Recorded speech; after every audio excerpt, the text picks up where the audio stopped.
کوثر وہ اللہ کے خزانے ہیں، اور اس میں سارے خزانے، صحت کے خزانے کوثر میں ہیں، دولت کے خزانے کوثر میں ہیں، عزت کے خزانے کوثر میں ہیں، نسلوں کے خزانے کوثر میں ہیں، برکت کے خزانے کوثر میں ہیں، راحتوں کے خزانے کوثر میں ہیں، اور خیروں کے خزانے کوثر میں ہیں۔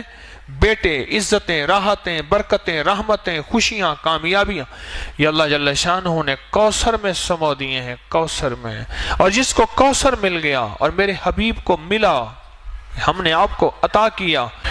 میرے رب کے خزانے بہت وسیع ہیں، مجھے آپ کو خبر نہیں۔ حضرت موسیٰ علیہ السلام اور حضرت خضر علیہ السلام کشتی میں بیٹھے تھے اور سفر کر رہے تھے، جس کا کوئی تذکرہ قرآن میں موجود ہے۔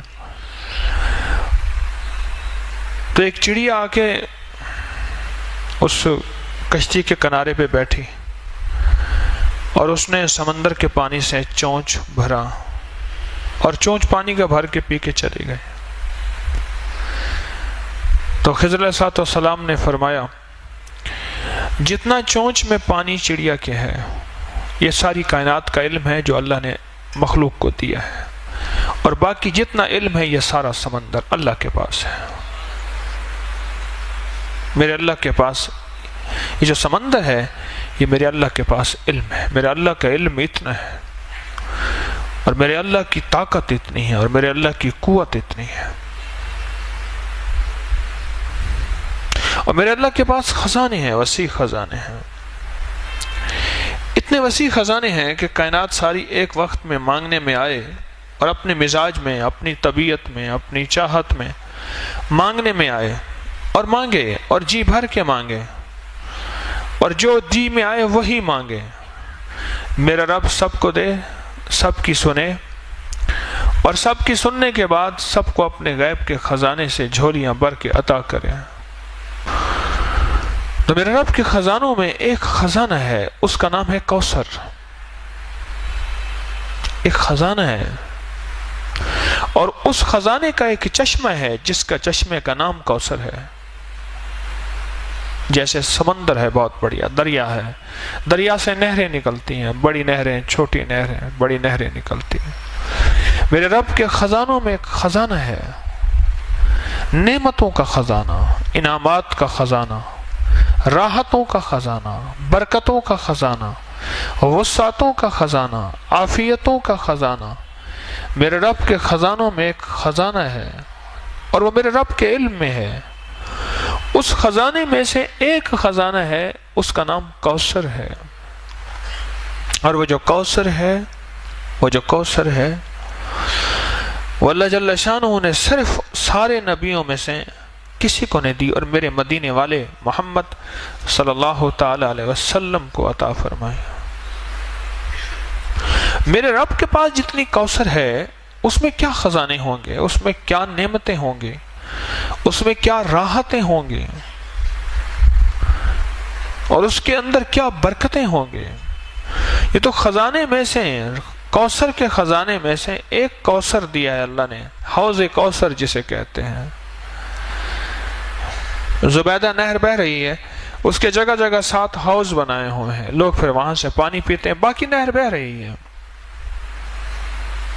یہ حوض کوثر ہے، اور اس کوثر کی یہ تاثیر ہے، جب تک میرے آقا کے دست اطہر سے، میرے سونے ہاتھوں سے، مبارک ہاتھوں سے اگر کوئی پانی نہیں پیے گا، کوئی بدقسمتی ہوگا، جب تک پانی نہیں پیے گا، اسے دنیا کی پیاس، قیامت کی پیاس، حشر کی پیاس اس کی ختم نہیں ہو سکتی۔ وہ 7 سمندر پی جائے، وہ ساری کائنات کا پانی پی جائے، اس کی زبان باہر کتے کی طرح لٹکی ہوئی ہوگی، جب تک کہ وہ میرے آقا کے ہاتھ مبارک، دست مبارک سے پانی، کوثر کا پانی نہیں پیے گا۔ اور اللہ جل شانہ نے قرآن پاک میں جو فرمایا، اِنَّا آتَيْنَا کل کوثر، میرے حبیب ہم نے آپ کو ایک نعمت عطا کی ہے جس کا نام کوثر ہے۔ آپ کو ایک نعمت عطا کی ہے جس کا نام کوثر ہے۔ اور یاد رکھیے گا، ہر کوثر اور ہر زمزم یہ 2 چیزیں ہیں۔ ہر زمزم ایڑیاں رگڑنے کے بعد ملتا ہے، ہر زمزم ایڑیاں رگڑنے کے بعد ملتا ہے۔ ایڑیوں سے مراد قربانی، کبھی مزاج کی، کبھی طبیعت کی، کبھی چاہتوں کی، کبھی محبتوں کی قربانی۔ اور قربانی کا سب سے پہلا سبجیکٹ گھر سے شروع ہوتا ہے اور بیوی سے شروع ہوتا ہے، اس میں پہلے میں ہوں۔ سب سے پہلا سبجیکٹ قربانی کا گھر سے شروع ہوتا ہے اور بیوی سے شروع ہوتا ہے۔ کوئی بھی زمزم ایڑیاں رگڑے بغیر نہیں ملتا۔ چھوٹا سا بیگ اٹھا کے ادھر رکھ دیا، ایک پل میں چراغ پا ہو گیا، تو کیا زمزم لینے آیا ہے؟ ایڑیاں رگڑے بغیر زمزم نہیں ملے گا۔ اور ذہن میں رکھیے گا، یہ امت قربانی کی متحمل نہیں ہے، پھر اللہ چھوٹی چھوٹی ان چیزوں سے ایڑیاں رگڑوا کے زمزم دے دیتا ہے۔ ان چھوٹی چھوٹی چیزوں سے۔ کھانا میرے ذوق کا نہیں، سونا میرے ذوق کا نہیں، رہنا میرے مزاج کا نہیں۔ میری طبیعت چاہتی ہے میں غسل خانے میں پانی کے شاور کے نیچے کھڑا رہوں، ادھر باہر لائن لگی ہے، ادھر طبیعت کو توڑ دیا، یہ ایڑی رگڑی جا رہی ہے۔ جی چاہتا ہے کھانا بہت کھانا کھاؤں گا پھر سو نہیں سکوں گا، یہ ایڑی رگڑی جا رہی ہے۔ جی چاہتا ہے کہ بس میں لیٹا رہوں، ادھر کہتے ہیں اٹھو ظہر کا وقت ہو گیا، اپنی طبیعت کو چھوڑا، گہری نیند آئی ہوئی، یہ ایڑی رگڑی جا رہی ہے۔ زمزم نکلنے کے لیے، زمزم پانے کے لیے ایڑیاں رگڑنا ضروری ہے۔ وہاں بڑی قربانیاں ہوئی تھیں، یہاں چھوٹی قربانیوں میں رب کی رحمتوں کا زمزم مل جاتا ہے۔ وہاں بڑی قربانیاں ہوئی تھیں، یہاں تو کوئی قربانیاں ہو ہی نہیں رہی۔ پل میں کریم نے چوتھی تراویح کے اندر روتی ہی بدل دی ہواؤں کی، ٹھنڈی ہواؤں چلا کے پورا حال ٹھنڈا کر دیا۔ دو چیزیں جس کو ملتی ہیں، میں عرض کر رہا تھا، ایک زمزم اور ایک کوثر، اس کے پیچھے قربانی ہے۔ میرے آقا مدینے والے کو جو کوثر دیا رب کریم نے، اس کے پیچھے قربانی ہے کہ قریش نے، مشرکین نے میرے آقا کو تانا دیا تھا آپ کے بیٹے نہ ہونے کا تانا دیا تھا، تو اللہ پاک نے فرمایا کہ میرے حبیب ہم نے آپ کو کوثر دے دیا۔ آپ نہیں سوچ سکتے کہ لفظ کوثر میں کیا ہے اور کوثر میں کیا ہے۔ یہ لفظ پھر سنیے گا، لفظ کوثر میں کیا ہے اور کوثر میں کیا ہے۔ آپ سوچ نہیں سکتے، آپ گمان نہیں کر سکتے کہ کوثر کس کو ملے گا۔ دنیا کا کون خوش قسمت انسان ہے جس کو کوثر ملے گا۔ جس طرح زمزم ناگواریوں کے بغیر نہیں آتا، جس کو میں نے ایڑیاں رگڑنا کہا ہے، اس طرح کوثر بھی ناگواریوں کے بغیر نہیں آتا۔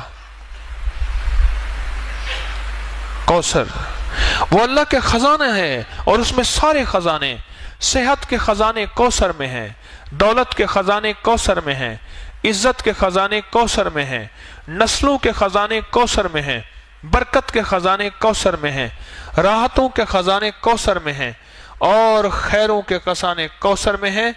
بیٹے، عزتیں، راحتیں، برکتیں، رحمتیں، خوشیاں، کامیابیاں، یہ اللہ جل شانہ نے کوثر میں سمو دیے ہیں، کوثر میں۔ اور جس کو کوثر مل گیا اور میرے حبیب کو ملا، ہم نے آپ کو عطا کیا۔ اور یاد رکھیے گا، جو میرے مدینے والے کی عطا ہے وہ امت تک چلے گی، کیونکہ سخی کے پاس عطا آئی ہے اور سخی چھپا کے نہیں رکھتا۔ میرے آقا مدینے والے سے بڑھ کے سخی کائنات میں کوئی نہیں ہے اور نہ ہوگا۔ سخی کے پاس عطا ہے، اور میرے مدینے والے کے اصحاب سخی، میرے مدینے والے کے اہل بیت سخی، اور میرے مدینے والے کے اولیاء صالحین ماننے والے سخی۔ یہ سخاوت چلے گی، کوثر کا فیض چلے گا ہر اس شخص کے پاس جس کے اندر کچھ خوبیاں ہوں گی، اللہ اس کو کوثر دے گا۔ ایک وہ شخص جو سخی ہوگا، رب اس سے کوثر کو دور نہیں کرے گا، سخی ہوگا۔ غریب ہو کے بھی سخی ہو، امیر ہو کے سخی ہونا بڑا مشکل ہوتا ہے۔ ضروری نہیں دولت کا تعلق سخاوت سے ہو، سخاوت دل کی کیفیتوں کا نام ہے، دولت سے نہیں ہے۔ جو غریب ہو کے بھی سخی ہو اس کو کوثر ملے گی، سنتے جائیے گا۔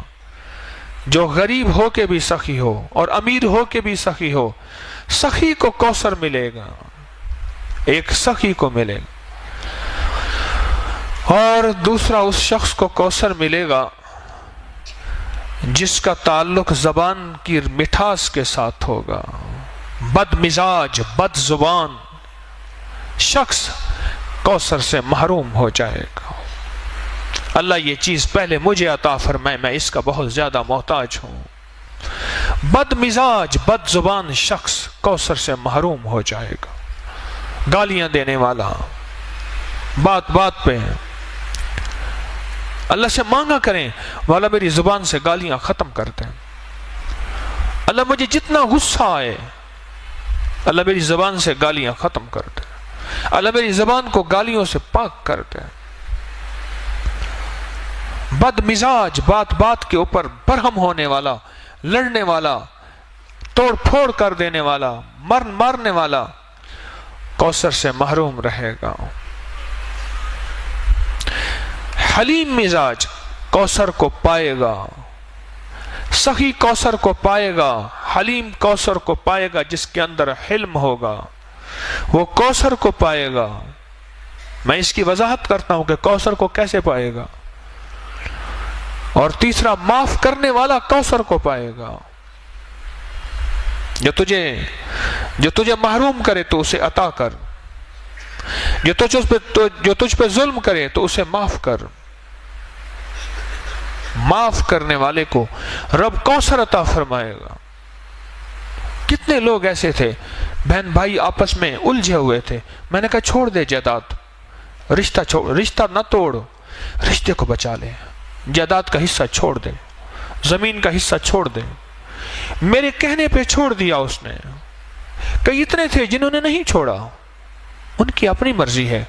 کئی اتنے تھے جنہیں میرے کہنے پہ چھوڑ دیا. میں نے کہا نہ الجھ، رشتے پھر نہیں آئیں گے، یہ چیزیں پھر آ جائیں گے. اگر نہ بھی ملیں تو اس کا صلہ تیری نسلوں میں ملے گا. اس نے چھوڑ دیا جائیداد، زمین، دکان، مال، چیزیں، تقسیم میں نہیں لیتا.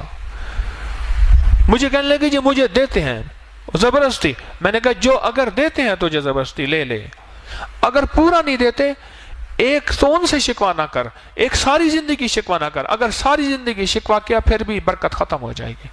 ادھر بیٹھا شکوا کیا، ادھر بیٹھا شکوا کیا، پھر تو مجبوری والا معاملہ ہوا.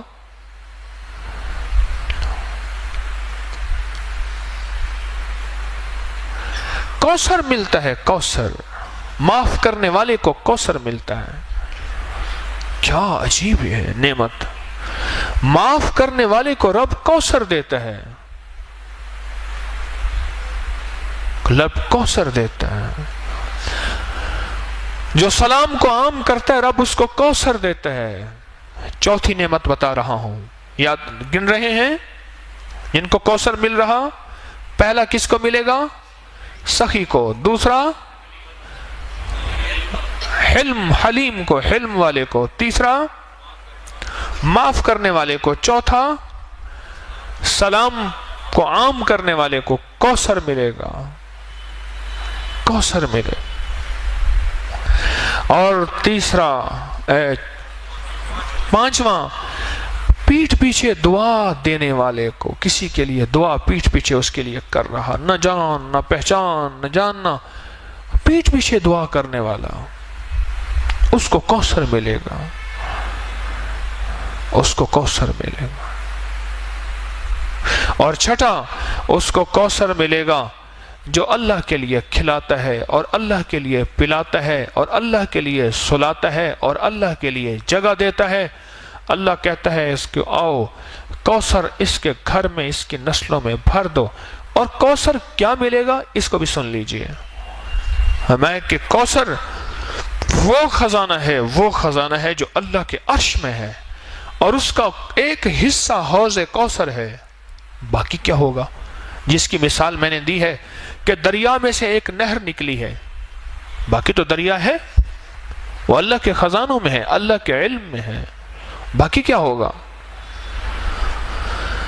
جو شخص یہ خوبیاں اختیار کرے گا، ان خوبیوں پہ محنت کرے گا. یہ محنت ہوتی ہیں خوبیاں، ان پہ محنت ہوتی ہے. اور پتہ ہے محنت کیا ہوتی ہے؟ اس مجمع میں محنت ہوتی ہے. جب بہت سے افراد اکٹھے ہوتے ہیں، جہاں بہت سے بردن اکٹھے ہوں، آواز پیدا ہوتی ہے نہیں ہوتی؟ بولے جب بہت برتن اکٹھے ہوں تو آواز پیدا ہوتی ہے.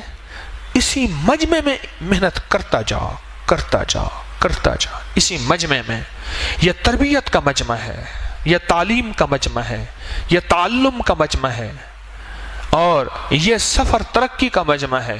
اس پہ اپنے اوپر محنت کرتا جا کرتا جا کرتا جا کرتا جا. جب یہ محنت کرتا چلا جائے گا اور ٹکراؤ کے باوجود بھی بچتا جائے گا، معاف کرتا جائے گا، درگزر کرتا جائے گا، لوگوں کو جگہ دیتا جائے گا، سخاوت کرتا جائے گا. دنیا کا خوش قسمت انسان یہ ہے جو کسی سے سوال نہ کرے، اور دنیا کا خوش قسمت انسان یہ ہے جو قرضے نہ مانگے. اور ایک بات یاد رکھنا، جس کے قرضے مانگنے کا مزاج ہوتا ہے اس کے گھر پہ، حدیث میں مفہوم عرض کر رہا ہوں، ایک جھنڈا لگ جاتا ہے جس سے فرشتے اور انسان نہیں دیکھ سکتے، جسے جن اور انسان نہیں دیکھ سکتے، باقی ساری کائنات دیکھتی ہے. جس کے اندر قرضے لینے کا مزاج، مانگنے کا مزاج اور سوال کا مزاج ہوتا ہے، اس جھنڈے پہ لکھا ہوا ہوتا ہے فقر، کہ جا ساری زندگی تو سوال ہی کرتا رہے گا، منگتا ہی رہے گا، بھکاری رہے گا، فقیر رہے گا. جس نے اپنے لیے سوال کا دروازہ کھولا، قرضے کا دروازہ کھولا. یہ 6 لوگ ہیں جو کوثر کے مستحق ہیں، اور ان کی نسلوں میں جب کوثر آ جائے گا، ان کی نسلوں میں اللہ فقر، فاقے، غربت، تنگ دستیاں اللہ نہیں دے گا. اللہ بیٹوں والی نعمتیں، رزق والی نعمتیں، صحت والی نعمتیں، عافیت والی نعمتیں عطا فرماتا جائے گا، فرماتا جائے گا، فرماتا جائے گا. اور پھر کوثر کی نعمت وہ عطا فرمائے گا کہ نسلوں کوثر کی برکتوں سے مالا مال ہو جائیں گے.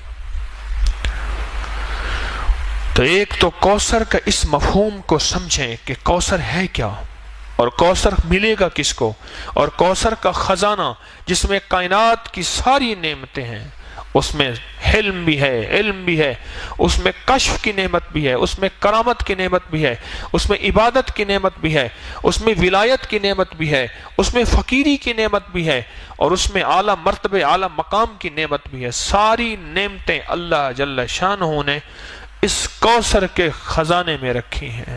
اور ملے گا کوثر کا خزانہ اس کو جس کے اندر یہ 6 صفات ہوں گے. ان 10 روزوں میں یہ تجربہ ہو رہا ہے. ہلکی پھلکی ناگواری، ہلکی پھلکی یہ چیز اللہ جان بوجھ کے دیتا ہے. لینے کوثر آیا ہے، کہتا ہے ٹھک ٹھک بھی نہ کر. اور جو شخص آج کی رات میں کتنی دفعہ سورۃ کوثر پڑھے گا؟ 313 دفعہ سورۃ کوثر پڑھے گا. میں کہتا ہوں جھولیاں بھروانے کے لیے رب نے ویسے ہی ٹھنڈی ہوائیں اوپر صحن میں بیٹھ کے، سبحان اللہ، ٹھنڈی ٹھنڈی ہوائیں یہیں بیٹھ کے رب نے موسم بدل دیا. اس نے کہا تو بیٹھ کے سورۃ کوثر پڑھتا جا اور میری رحمتوں کو اندر سموتا جا. سورۃ کوثر 313 دفعہ، اول آخر درود پاک 3 بار، 7 بار، 11 بار، اور سورۃ کوثر کے ساتھ ہر دفعہ بسم اللہ الرحمن الرحیم. یہ تو رزق کے خزانے اور برکتوں کے خزانے اور کبھی ختم نہ ہونے والی تھیلی اور جھولی، اس کے لیے آخری عمل ہے. ابھی پڑھ لے، تہجد سے پہلے پڑھ لے، بہرحال صبح سے پہلے پڑھ لے. اس عمل کو انوکھا عمل ہے 313 کا، اور یہ آج کی رات کا عمل ہے. آج یہ عمل کر لیں. کوثر، ایک تو کوثر کو پانے کے لیے 6 صفات اپنے اندر ہم پیدا کریں اور اس میں محنت کریں. اور تسبیح خانے میں اللہ نے ویسے ہی بھیج دیا ہے. تسبیح خانے میں اللہ نے ویسے بھیج دیا، اور تسبیح خانے میں بھیج کیا اپنے اوپر محنت کریں. اور بعض اوقات یہ 6 صفات کے اندر کی ناگواریاں آئیں گی. ان ناگواریوں کو اللہ کے لیے برداشت کرتا جا کرتا جا کرتا جا. اس میں اللہ پاک جل شانہ تجھے اور تیری نسلوں کے لیے کوثر کے فیصلے کر دیں گے. اور سچ بتاؤں، جس کے لیے کوثر کے فیصلے ہو جائیں نا، اس کی نسلیں نہ فقیر ہوتی ہیں، نہ غریب ہوتی ہیں، نہ تنگ دست ہوتی ہیں، نہ بے حیا ہوتی ہیں. جس کے لیے کوثر کے فیصلے رب کر دے. میرے پاس ایک صاحب آتے ہیں، وہ لعاب اٹھا کے نا کتے پہ لگا دیتے ہیں، کتے کا کاٹا ٹھیک ہو جاتا ہے. سرگودا کے آگ ایک گاؤں ہے، وہاں سے آتے ہیں. بڑے عاشق ہیں، دیوانے ہیں، آل رسول ہیں، بالکل غریب سفید پوش آدمی ہیں، بالکل غریب. سفید پوش آدمی ہے. مجھے کہنے لگے آج تک ہمارے گھر میں ضرورت پوری نہ ہوئی ہو مجھے یاد نہیں ہے. دولت ہے نہیں، اللہ کھلاتا بھی ہے، پلاتا بھی ہے، سلاتا بھی ہے. رب نے عزت بھی دی ہے، عبادت بھی دی ہے، تسبیح دی ہے، اعمال بھی دیا ہے. اور رب نے ہمارے لعاب میں یہ تاثیر رکھی ہے کہ سانپ کا کاٹا ہے، بھیڑ کا کاٹا ہے، بچھو کا کاٹا ہے، کتے کا کاٹا ہے، شیر کا کاٹا ہے، کاٹے کے اوپر لعاب لگا دیں وہ ٹھیک ہو جاتے ہیں اسی وقت. اور مجھے کہنے لگے وہ صاحب کہنے لگے کہ ہمارے بڑوں نے سنا ہے کہ کوئی سورت کوثر کا عمل کیا تھا. بڑوں نے، ہم نے نہیں کیا. ذرا غور سے لفظ سنیے گا. ہمارے بڑوں نے سنا ہے کیا کیا تھا، کوئی سورت کوثر کا عمل کیا تھا، اس کی تاثیر چلی آ رہی ہے. اب وہ بڑوں میں کوئی پہلی نسل ہے، تیسری نسل ہے، پانچویں نسل ہے، ساتویں نسل ہے، اب یہ خبر نہیں، پر ہمارے بڑوں نے کوئی سورت کوثر کا عمل کیا تھا، اس کی تاثیر چلی آ رہی ہے اور ہماری نسلوں میں اس کی تاثیر ہے. ہماری نسلوں میں اللہ ساری ہماری ضرورتیں عزت کے ساتھ پوری کر رہا ہے اور ہمارے لعاب میں یہ تاثیر ہے، ہمارے بچے کے لعاب میں بھی یہ تاثیر ہے. کہ اللہ کے بعض اوقات گھر میں میں نہیں ہوتا تو میرا بچہ ہوتا ہے، وہ کہتے ہیں بیٹا یہاں تھوک دے، کہ ہمارا بچہ تھوک دیتا ہے، وہ تھوک مال دیتے ہیں، ان کا مسئلہ حل ہو جاتا ہے. ہمارے تو بچے کے تھوک میں یہ تاثیر ہے.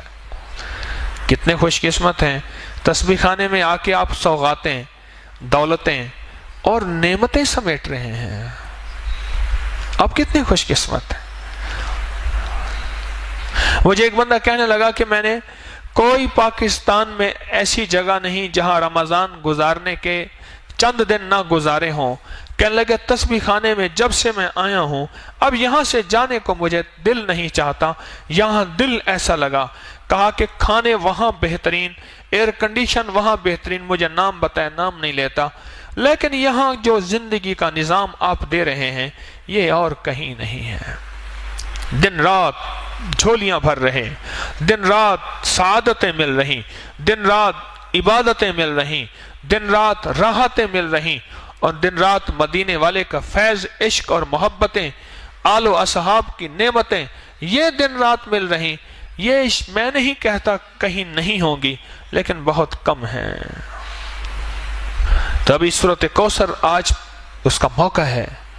ایک تو ہم نے 6 صفات اپنے اندر پیدا کر کے ان 6 چیزوں سے ہٹ کے بچ کے اپنے لیے سورت کوثر، اپنے لیے کوثر کے فیصلے کروانے ہیں اور سورت کوثر آج پڑھنی ہے، اور اس تصور کے ساتھ کہ مولا اس کے اندر جو خزانے ہیں رزق کے، عزت کے، وسعت کے، برکت کے، راحت کے، صحت کے، خوشیوں کے، کامیابیوں کے، مولا ان خزانوں سے ہمیں بھی مستفید فرما دے. میرا اور میری نسلوں کا تصور کر لیں گے کہ آپ کی مہربانی ہوگی. سورت کوثر یہ نعمت ہے اور یہ خاص تحفہ ہے. عجیب، قرآن پاک کی سب سے چھوٹی سورت ہے اور قرآن پاک کی سب سے بڑی سورت سورت بقرہ ہے اور سب سے چھوٹی سورت سورت کوثر ہے. اللہ پاک کوثر جس کو دے دے، خزانے وسعت کے، عافیت اور برکت کے، دنیا کا خوش قسمت انسان ہے. وہ دنیا کا خوش قسمت انسان ہے اور اس کو دنیا بھی مل جاتی ہے، اس کو آخرت بھی مل جاتی ہے، اس کو خیر بھی مل جاتی ہے، اس کو برکت بھی مل جاتی ہے. پہلا عشرہ گیا، دوسرا عشرہ شروع ہوا اور دوسرا عشرہ شروع ہوتے ہی جو رحمتیں موجوں پہ آتی جائیں گی اور جو ہم سنبھلتے جائیں اور جو ہم سنبھلتے جائیں، اپنے آپ کو سنبھالتے جائیں. کیوں؟ پہلے عشرے میں غور سے سنیے گا، دولت مند اور مالدار ہو گئے ہیں. اب یہ شیطان لوٹنے کی کوشش کرے گا، کبھی مزاج کی تنگی سے، کبھی طبیعت کی تنگی سے، کبھی کہے گا میرا روزہ لگ رہا، ہٹ جا ہٹ جا ہٹ جا، میرا روزہ مجھے لگا ہوا ہے. یہ دوسرا عشرہ پہلے عشرے کی کمائی کو بچانے والا ہے، پہلے عشرے کی کمائی کو بچانے والا ہے. کتنا دنیا کی خوش قسمت بیوی ہوگی جو شوہر کی پاکیزگی کے لیے اپنی مسکراہٹوں کو زندہ رکھے.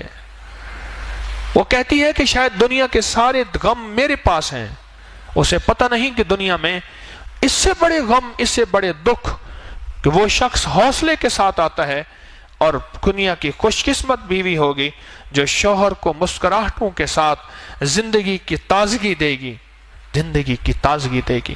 بدقسمت اور منحوس ہوگی جس کی زبان پہ، جس کے اوپر مسکراہٹ نہیں ہوگی۔ تو آج زندگی کا یہ سبق میرے اللہ نے مجھے آپ کو دیا ہے کہ میں بھی سب سے زیادہ اس بات کا محتاج ہوں کہ 6 صفات پیدا کریں کوثر کی، اور آج کوثر کو پڑھیں۔ 313 دفعہ پڑھنے میں کیا ہوتا ہے؟ رمضان کی ساعتوں میں وقت ویسے ہی عبادت کے لیے نکالا ہے، رات رب نے ٹھنڈی کر دی ہے، اور رات کو یہی ہے آدھا پونا گھنٹہ لگ جائے گا، اور دھیان سے پڑھیں، توجہ سے پڑھیں، گڑ گڑا کے پڑھیں۔ ہاں، ایک ہے دعاؤں کا پڑھنا اور ایک ہے دعاؤں کا مانگنا۔ بہت مشکل ہے، بہت۔ ہم دعا پڑھیں نہیں، ہم دعا مانگیں، اور گڑ گڑا کے، بھکاری بن کے، محتاج بن کے سورۃ کوثر کو پڑھیں، کسی تنہائی میں، کسی کونے میں، اور دعا کی شکل میں۔ اس پہ اللہ راحتوں کے، برکتوں کے، خوشیوں کے، رزق کے، صحت کے، عافیت کے دروازے کھول دیتا ہے۔ اور چھوٹی سی بات ضمناً بتاتا جاؤں کہ سورۃ کوثر جادو کا بڑا توڑ ہے، بندشوں کا بڑا توڑ ہے، کیونکہ اس میں آخر میں آئے کہ ان نشانیہ کا، تیرا دشمن ناکام ہوگا۔ وہ دشمن نفس ہے، وہ دشمن شیطان ہے، وہ دشمن جادو ہے، وہ دشمن جنات ہے، وہ دشمن نظر بد ہے، وہ دشمن بندش ہے، وہ دشمن حسد ہے، وہ کوئی دشمن ہے۔ اللہ کہتا ہے میں اس کو ناکام کر دوں گا، اس کے منہ پہ مار دوں گا۔ جب رب نے کہہ دیا بات ہی ختم ہو گئی۔ جہاں اس کے اندر خزانے ہیں وہاں چیزوں کا توڑ بھی ہے، وہاں حفاظت کا نظام بھی ہے۔ اس عمل کو ہر رمضان میں ہم کراتے ہیں۔ آج رمضان کی سات ہے، اس سات میں اس عمل کو کریں اور اپنی سعادتوں کو قیمتی بنائیں، اور لمحات کو قیمتی بنائیں، اور اوقات کو قیمتی بنائیں۔ جو قیمتی بناتے جائیں گے اللہ دنیا آخرت کی خیروں کو متوجہ کرتا جائے گا۔ تو آج کے بعد کوثر کو پانے کے لیے 6 صفات یاد رہیں گی۔ ان 6 صفات کو یاد کر لیجئے گا، میں بھی یاد کر لوں، آپ بھی یاد کر لیں۔ نستغفرک و نتوب الیک، نستغفرک و نتوب الیک، استغفر اللہ الذی لا الہ الا هو الحی القیوم واتوب الیہ، استغفر اللہ الذی لا الہ الا هو الحی القیوم واتوب الیہ، استغفر اللہ الذی لا الہ الا هو الحی القیوم واتوب الیہ۔ سبحان ربک رب العزت عما یصفون وسلام علی المرسلین والحمد للہ رب العالمین۔ آمین آمین آمین برحمتک یا رب۔